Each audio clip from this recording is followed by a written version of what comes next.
2021년 2월 23일 오늘 연동할 말씀은 마가복음 6장입니다.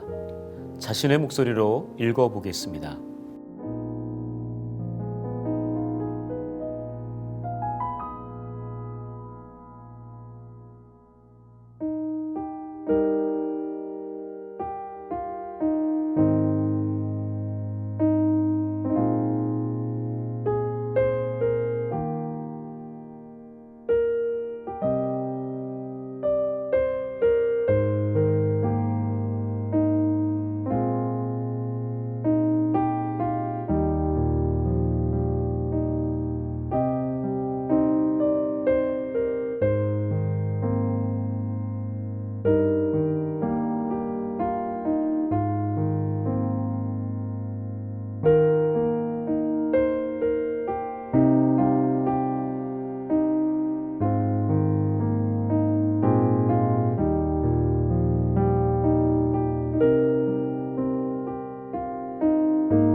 첫 번째, 마가복음 6장 전체 구조를 살펴보겠습니다. 1절에서 6절까지는 예수의 고향 나사렛 사람들의 예수 배척에 관한 이야기입니다. 그리고 7절에서 13절은 복음 확산과 제자 훈련을 겸한 12제자의 파송 이야기가 기록되어 있습니다. 그리고 14절에서 29절까지는 예수의 소문으로 인한 헤롯 안디바의 오해와 두려움 및 세례 요한의 순교 기사가 작성되어 있습니다. 그리고 30절에서 44절까지는 예수께서 파송했던 12제자들의 귀환과 전도 보고 그리고 오병이어의 기적이 기록되어 있습니다. 그리고 마지막 45절에서 56절까지는 물 위를 걸으신 이적 및 게네사렛 치유 이적이 기록되어 있습니다. 고향에서 배척당하시는 예수를 먼저 살펴보도록 하겠습니다. 고향 사람들이 예수님을 어떤 사람으로 보았는가? 바로 그것은 바로 마리아의 아들 몫으로 보았다는 사실입니다. 그래서 예수님은 선지자가 존경받지 못하는 장소를 이렇게 말씀하셨습니다. 자기 고향과 자기 친척과 자기 집이라고 말씀하셨습니다. 그래서 예수님께서는 그 고향에서 아무 권능도 행하지 못하시고 말았습니다. 그런데 그 이유는 그들이 바로 믿지 않았기 때문입니다. 믿음이 매우 중요합니다. 믿음은 바로 예수님의 능력을 나타내게 하는 수단이요 통로이기 때문입니다. 마태복음 13장 58절에 평행 구절이 있는데요. 이렇게 기록되어 있습니다. 그들이 믿지 않음으로 말미암아 거기서 많은 능력을 행하지 아니하시니라. 바로 믿음이 문제였습니다. 오직 믿음 하나로 뼛속까지 죄인이었던 우리가 의인이라 칭함받은 우리는 오직 믿음으로 살아야 한다는 사실을 로마서에서 사도 바울이 이야기하고 있습니다. 그러므로 우리는 예수님을 배척하던 고향 사람들처럼 되면 안 되겠습니다. 나를 살리기 위해 모든 물과 피를 흘리신 예수님 앞에 살아갈 동안 그리고 하나님을 경외하며 예배로 나아갈 때는 참 마음과 온전한 믿음으로 나아가야 한다는 것입니다. 그리고 이제 12제자의 파송 이야기가 등장합니다. 12제자의 이름을 알고 계십니까? 시몬 베드로, 그의 형제 안드레, 세베대의 아들 야고보, 그리고 그의 형제 요한, 그리고 빌립과 바돌로메, 그리고 도마와 세리 마테, 알페오의 아들 야고보와 다데오, 가나안인 시몬 및 그리고 가롯 유다를 12제자라고 부릅니다.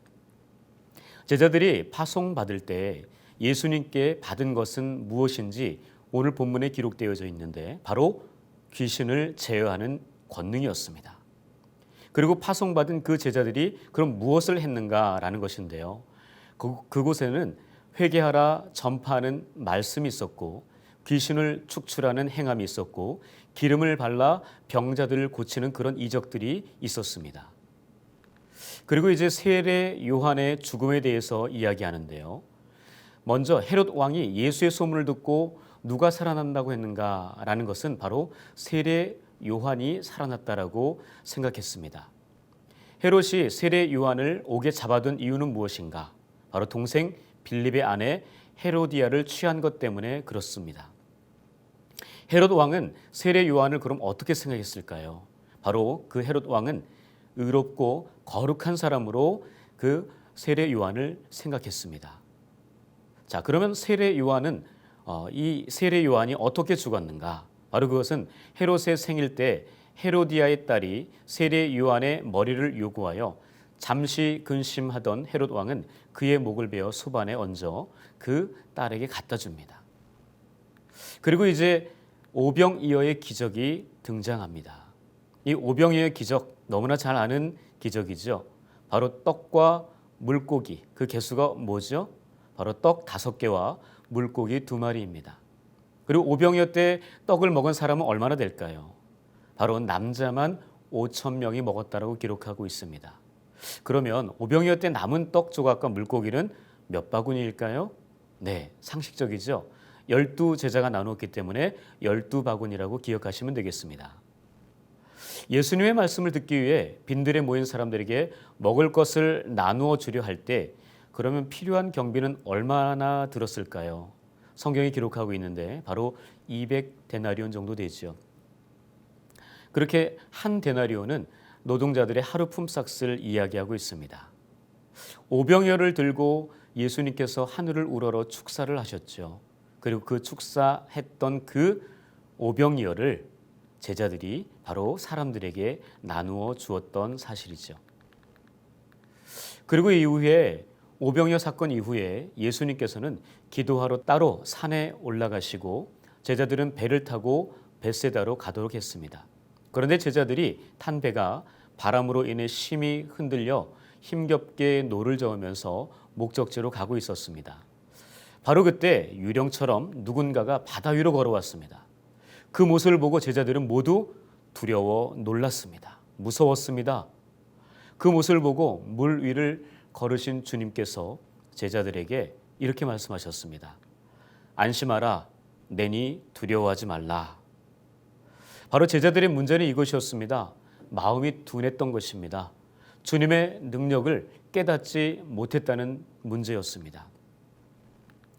게네사렛에 도착한 예수님, 도착하자마자 사람들이 예수님을 알아보고 수많은 병자들이 몰려들었으며 병 때문에 움직이지 못한 사람들은 그들의 친구들이나 가족들이 침상째로 메고 나와 예수님 만나기를 원했습니다. 그들의 마음은 매우 간절했습니다. 그래서 그들은 예수님의 옷이라도 만지기를 원했습니다. 그 말씀이 56절에 기록되어 있는데요. 한번 다 같이 읽어보겠습니다. 예수께 그의 옷가에라도 손을 대게 하시기를 간구하니 손을 대는 자는 다 성함을 얻으니라. 바로 그들은 예수 그리스도를 만나기를 원하며 그 만남 가운데 예수 그리스도를 옷을 만지기라도 한다면 반드시 치유되고 회복될 것을 확신했습니다. 그래서 그들은 예수님을 원했던 것입니다. 저는 마가복음 6장의 말씀 중 가장 중요하다고 생각되는 말씀이 34절이라고 생각했습니다. 예수께서 나오사 큰 무리를 보시고 그 목자 없는 양 같음으로 인하여 불쌍히 여기사 이에 여러 가지로 가르치시더라. 바로 큰 무리 목자 없는 양과 같다라고 말씀하셨습니다. 그리고 그들을 불쌍히 여기신 예수님은 그 마음만으로 끝낸 것이 아니라 그 다음 2차적인 행동을 하셨습니다. 바로 그 2차적인 행동은 세 가지로 이야기할 수 있는데요. 먼저 하나님의 나라와 구원의 복음을 가르치셨습니다. 그리고 두 번째는 오병이어의 기적으로 모인 사람들의 굶주린 배를 채워주셨다는 것이죠. 그리고 세 번째는 수많은 병자들을 치유하시고 회복시켜 주셨다는 사실입니다. 2021년 사순절입니다. 예수 그리스도의 고난을 묵상하면서 경건하게 보내는 시간입니다. 절제를 통해 예수 그리스도의 고난에 동참하는 시간입니다. 사순절 기간 동안 목자 없는 양과 같은 무리들을 불쌍히 여기신 것처럼 우리도 함께하는 사람들을 불쌍히 여기며 거룩하게 사시길 바랍니다. 또한 나를 위해 십자가에서 모든 물과 피를 흘리며 죽으신 주님을 깊이 있게 만나고 더욱 사랑하는 예수님의 그 은혜를 받는 시간이 되시기를 바랍니다. 함께 기도하도록 하겠습니다. 먼저 말씀과 기도로 나의 고정관념, 선입견, 선지식에 선한 변화가 있게 하여 주옵소서. 함께하는 사람들을 주님처럼 불쌍히 여기며 사랑의 복음을 전하는 예수 닮은 제자가 되게 하옵소서. 나의 삶의 현장에서 오병이어의 기적을 경험하는 사순절이 되게 하옵소서. 이 기도 제목으로 함께 기도하겠습니다.